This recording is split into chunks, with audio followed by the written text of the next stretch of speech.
Today's spoiler video is brought to you by Card Kingdom. Use the link below to pre-order your cards today. Hello everyone, it's Seth, probably better known as Saffron Olive, and it's time for a surprise edition of Daily Spoilers, and that's right, yesterday, out of the blue, well kinda, we had hints for a while, but we got confirmation of a new set that is impending, and that is Modern Horizons, and this set is incredibly exciting because it's doing something that I've personally been asking for a very long time, and that is putting new cards into Modern bypassing standard. So the set is, oh my goodness, going to be a mixture of new cards that'll be legal in Modern, also Legacy, Vintage, Commander, but not Standard, and reprints. But the trick here is all the reprints are cards that are not currently legal in Modern. So we're talking Legacy cards, Vintage cards, supplemental product cards. We're not getting cards that are already in the format, which means we're getting 249 brand new cards in the Modern format coming this June, and I'm incredibly hyped for this. So wanted to mention the set itself, and we got a couple of surprise spoilers we're going to talk about as well. So really quick, the information on the set is it's coming in June. June 14th, pre-release weekend is going to be a draft pre-release. So weekend before, there are going to be GPs for the set, and the set, we don't know the price yet. It's priced on Magic Online. It is coming to Magic Online, but not Arena because there's no Modern on Arena. On Magic Online, it's $6.99. That is the price that they sell Master sets for at $6.99. There's no MSRP anymore in paper though, so we don't really know the paper price. My guess would be it's going to be similar to a Master set, the $10 a pack, something like that, but we'll have to wait and see to know for sure.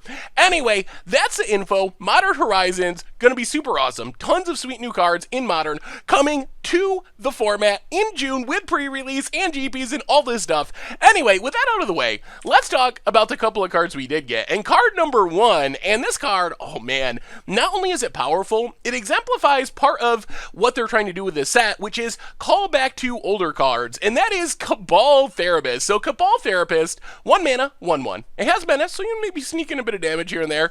The bigger deal is, at the beginning of your pre-combat main phase, you can sack a creature. If you do, you get to Cabal Therapy. You name a non-land card. Target player reveals their hand, discards all the cards with that name. So this is basically a Cabal Therapy, Legacy staple Cabal Therapy, attached to a body. And I think this card is potentially very powerful. So the drawback is you don't get to use Cabal Therapist right away. Because it triggers at the beginning of your pre-combat main phase, you have to wait a turn before you use it. However, if this just sits out on the battlefield, especially in the right deck, you are going to strip your opponent's hand. The first activation, you're kind of just guessing. The second activation, you're hitting something. And for the rest of the game, you're just picking a card out of your opponent's deck. So there is a cost to this. You have to keep sacrificing a creature.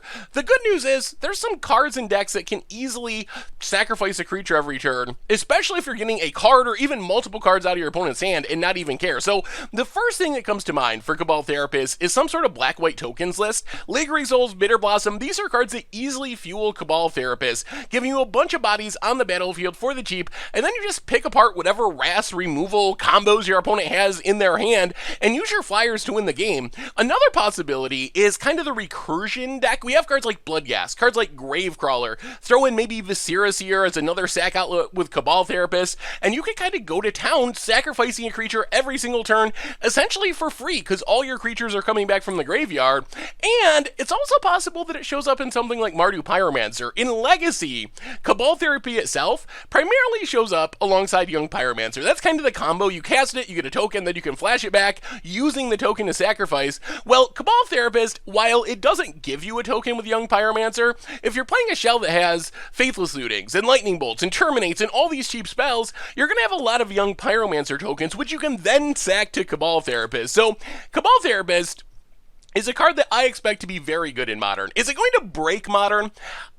Hopefully not. I don't think it's breaking Modern good, but this is a very strong card that might have the power to create new archetypes. The only drawback is it has to sit on the battlefield for that turn, so if it eats a Lightning Bolt right away or something, you don't really get the value out of it. Although, since it's only 1 mana, if your opponent has to kill it with even a Fatal Push, a Lightning Bolt, a Path to Exile, you're still fine with that trade. You're trading 1 mana for 1 mana, and if your opponent has to spend spend 2 mana to kill it, then you're kind of coming out ahead. So I expect this card to be very powerful. I expect people to be brewing around it and probably doing some pretty sweet things, tearing apart their opponent's hand. Also, worth mentioning, you can target yourself with this. So that's something to bear in mind if you need to get cards out of your hand because you have an ensnaring bridge out, let's say. You can sack a creature, discard a couple cards if you name the right card in your hand. If you just want to get cards in your graveyard, for Dredge, for example, this is also a way you can discard cards to get them in the graveyard and then dredge them back. So there might be some potential to use it offensively as well. In Legacy, Cabal Therapy, like 90-something% of the time,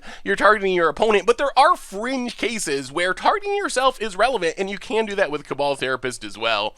So that's Cabal Therapist. We also got Serra the Benevolent, and this card, oh boy, it's a sweet one. A Planeswalker coming in Modern Horizons, and pretty much, this is the embodiment of Serra, finally, for the first time ever on a card. So, 4 mana, 4 loyalty, +2, creatures you control with fly get +1/+1 until end of turn. -3, you make a 4/4 Angel with Flying and Vigilance, which is a Serra Angel. And then -6, you get an emblem that is essentially worship. It is an emblem of worship. So if you look at this card, it's basically like a one-shot favorable wins that you can plus every turn, combined with a Serra Angel, if you want a -3, combined with not just a worship, but an emblem worship. And emblem worship is even better than normal worship because worship itself can get killed. Emblems, there's no way to get rid of them. So I think this is a card, the most exciting part for me is you can +2 to get Serra up to 6 loyalty, and then the very next turn, -6 to get that worship emblem. And I think for this card to be successful, I think the worst mode is to make a Serra Angel. Just making a random 4/4, there will be situations where that's good and important, but that's not why you're playing Serra the Benevolent. I think you really want to be either taking advantage of the +2 or be working towards the worship. So as far as the +2, here, Lingering Souls apparently works well with every card in Modern Horizons. So it could be in that token deck with Bitter Blossoms, Lingering Souls, plussing there deals a lot of damage. Also could maybe show up in something like Spirits, because they have a lot of flying creatures. So maybe you can just play Serra for value to get in damage, Worship to maybe lock control decks there, but Worship would be kind of the backup plan. The other direction to go is to not really care about the +2 and just use Serra like a Worship with Suspend 1, but your Worship is untargetable, hexproof, indestructible because you can't deal with the emblem. So in this scenario, if you got like Sylvan Caryatids, in Sigardas, in other hexproof, hard to interact with creatures, the combination of a worship emblem with one of those creatures, that is hard for some decks to beat. Yes, there are things that get around it, things that don't deal damage, milling you out, things that somehow drain your life. There are ways that decks can get around a worship emblem, but some decks are literally drawing dead to it, especially now that the worship is coming attached to an emblem, so enchantment removal doesn't get rid of it. So it's going to be really interesting. I don't think that Serra the Benevolent is as obviously powerful in Modern as Cabal Therapist, but it is a fun card, it is a flavorful card, it's a character we've wanted to see on a Planeswalker for a long time, and in the right shell, it can do some powerful things, forcing through damage with that +2, -6ing for that incredibly hard to interact with worship lock. So I'm excited for this one as well. Anyway, that has been our daily Modern Horizons, our surprise daily Modern Horizons spoilers for today. So let me know what you think. What do you think of this set itself? Are you excited for this idea of cards bypassing Standard and getting into Modern? Is that a good idea? A bad idea?